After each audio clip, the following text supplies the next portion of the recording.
everyone, it's Sari Dybel with the Culinary CMO, and today we are very excited to welcome the one and only Makenzie Helfer, and she is most commonly known as XoxoMame on Instagram. So today, one of the core values really of the Culinary CMO is to really engage with influencers and different types of platforms across the board. So Makenzie being the expert in all things Instagram, we wanted to pick her brain and see really how she does what she does and how it can help us as restaurateurs to really take that next step. So let's get started. Let's just dive right in. All right, let's go. So when you define influence, like what does it mean to you to be an influencer? Your space is food and culinary, all things cooking and homestead. I really want to know what it is for you to be. What do you love to influence? What do you like to show? Honestly, when I started, my whole purpose and what led to influencing was, no joke, is me cooking at home, showing what I'm feeding my family. Everyone loved it. I started storing meals I was making for my family, and it was always easy and it's quick. I have a big family. I wanted something simple, cost effective, and fast. And everyone loved that. Everyone grabbed onto it because when I first started, I started with my friend. She was doing the beauty side of it. I was doing all the home and the cooking, and truly everyone was grabbing to the cooking, which is so funny because I'm not a chef. But you're so good, and you make it look so effortless. And I think that's what people like, though. They want to see, like, wait, she's a mom. She has 4 kids. She's super busy.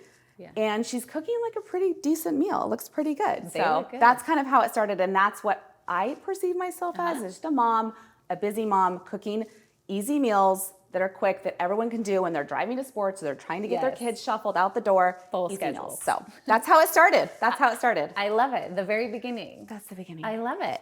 And how do you engage your audience? So you've branched out, you're doing restaurants. Restaurants love to collab with you. How do you engage your audience to really showcase what the restaurant is offering? Well, I love being invited to go to a nice dinner and meet chefs. I've been able to do that a few times, and just going and meeting and mingling with other foodies has been really fun. And then just sitting down and breaking bread with that kind of community, I feel like people are drawn to that. They're like, ooh, I want to go to that restaurant. I want to try that. That's new. I've never heard of that place. Never heard of that chef. So I feel like that's where my influence comes from. I'm very local. So any local eateries, people are like, oh, that's just down the street. I want to try it out. So that's kind of how it's evolved. And I feel like that's a big trend with influencing, is people want to go where these people are going. It's the new space. So totally. And I think that people, because they love your authenticity behind your own kitchen counter and that type of stuff, so they see you as not necessarily trying to push something. They're like, oh, she's going out for a night out on the town. X, restaurant named X is fantastic, and she loved it. So I think you do such a great job of really highlighting the great points of every restaurant. Again, and I'm just a normal mom with a family. Again, it just feels like people are like, oh, I want to do that. I want to go there. I'm not anyone's, Completely authentic. So, completely. Your page is so great at that. Okay, so content. I mean, we need content 24/7. So do you ever hit challenges when either featuring restaurants or when you're at home? Do you ever really hit those challenges for content creation? Like, where do you draw inspiration from when you get your content, whether it be at home or showcasing restaurants? It's hard. It's hard to keep up with the race of social media. Yes, it's fast, totally. and people want more, and they want it to be quick, and they want something every day, and to put out that much content is really hard. So I like to do a nice mix of it. It's fun when I get invited to events or restaurants, because it's like, oh, I can look cute, put myself together, go out and have a great night on the town, showcase a restaurant, which kind of breaks up the everyday content of creating meals or showcasing my home or putting together a tablescape. So I actually like being able to do restaurants because it throws in a good mix. And I actually get inspiration from restaurants. I'm like, if I try an awesome dish, I'm like, oh, I'm going to try to make that at home. It's not going to be exactly like this amazing chef made it, but it's going to be something so everyone can do. I love it. And again, the authenticity, they see that. I love that. I hope so. Yes, I think so. Absolutely. Emerging trends.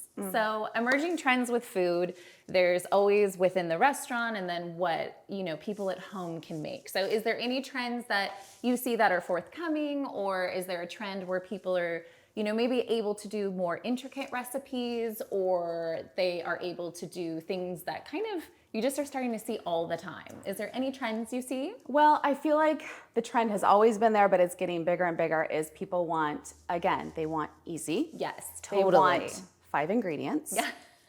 And they want it to taste really good, and they want it to be healthy. So these are always, I mean, I feel like this has been, it's getting worse and worse. I hate to say worse and worse, but it is hard to create a meal with all of those items, and people are always in a rush. I've really realized that. So just coming up with really quick ideas that are family friendly, kid friendly, for me, that's a big deal. And also they taste great and are healthy and fresh. People want good organic ingredients. That's another big deal. So those are the things that are trending, in my opinion. I love it. What do you see trending in restaurants right now when it comes to influencing? Is there anything that you see that restaurants are requesting more of you?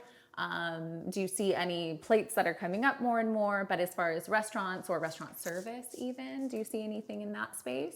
Trying to think, like, specifically, what do you mean? Like, just like kind of what people are really like when you go visit a restaurant and people are commenting like, oh, look at that. Like, is there something they're requesting to see more?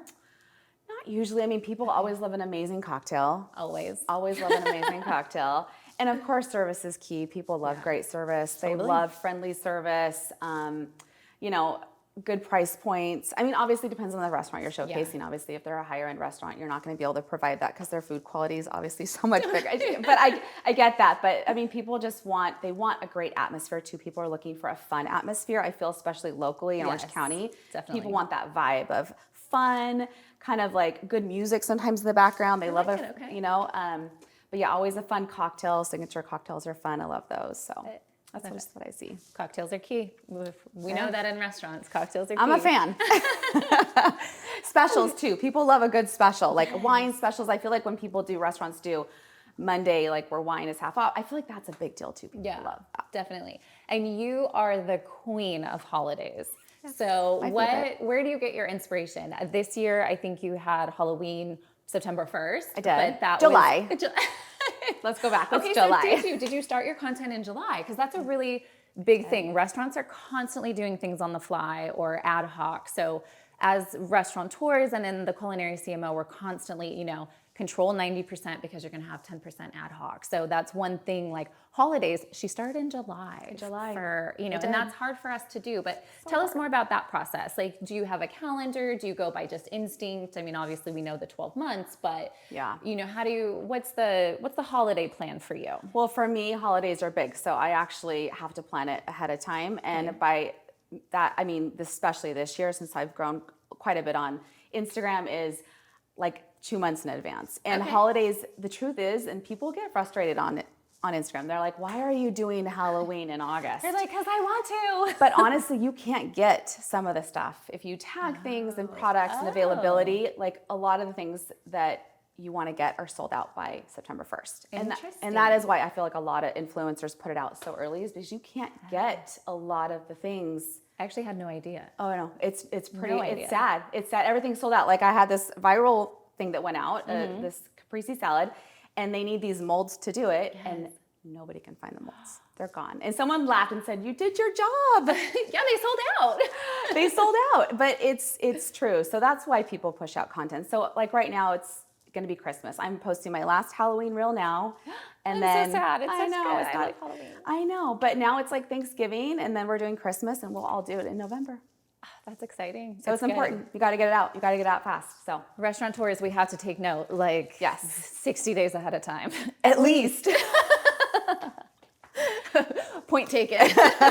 Better listen. So for our last and final question, I really want to know, I see you branching out into travel, and I love that because one of the things, you know, as restaurateurs and chefs, we love to experience other people's restaurants and travel. That's where we get our true creativity from and inspiration, really. So it's always the highest form of flattery is, of course, just stealing everything. So I wanted to know, so now that you are traveling so much, do you see your... Okay, let me rephrase the question, but your influencer or your market, your followers. Yes. Okay, so your followers are following you on your travel journey. Yes. So what are they asking for? What do they want you to do? How are you gauging where you travel next to eat? Oh gosh, there's so many places I want to go. And I really do want to branch out a lot into travel because food and travel go together, if I'm not mistaken. Hand in hand, yes. And there are so many amazing restaurants out there. I feel like Italy might be next. Yes. Italy might be next. Just got back from Mexico. I want to go. We're going together. And I feel like people want to know what else is out there. They want Yes. ideas. Again, well, I want to learn how to make pasta. I want to make all these dishes and go make pizza. And this is just specifically to Italy, obviously. Yeah. I want to go lots It's on of your places. brain. It's on my brain. It's on my brain. So I just feel like this is going to be huge. And if I can branch out into that, it's going to be amazing. So that's the goal. That's the goal. We're going to do it. I'm going to do it. Absolutely. XoxoMame. And Italy is so well known for simple ingredients done really flavorfully well. So for your followers, that will hit home. Those 5 ingredients, quick, easy to make. So it's really research and development. I agree. And I think it needs to happen right now. And it is going to happen. It is going to happen. That's going to be the next step. It's not just going to be food. It's going to be travel and food. I love it. I'm excited for it. So tune in to XoxoMame. You can find her on Instagram. Her page is amazing, very inspiring. Tons of food, tons of home tricks. So if you have any questions, definitely DM her. And thank you so much for being You're welcome. here. Thank you. It was so fun.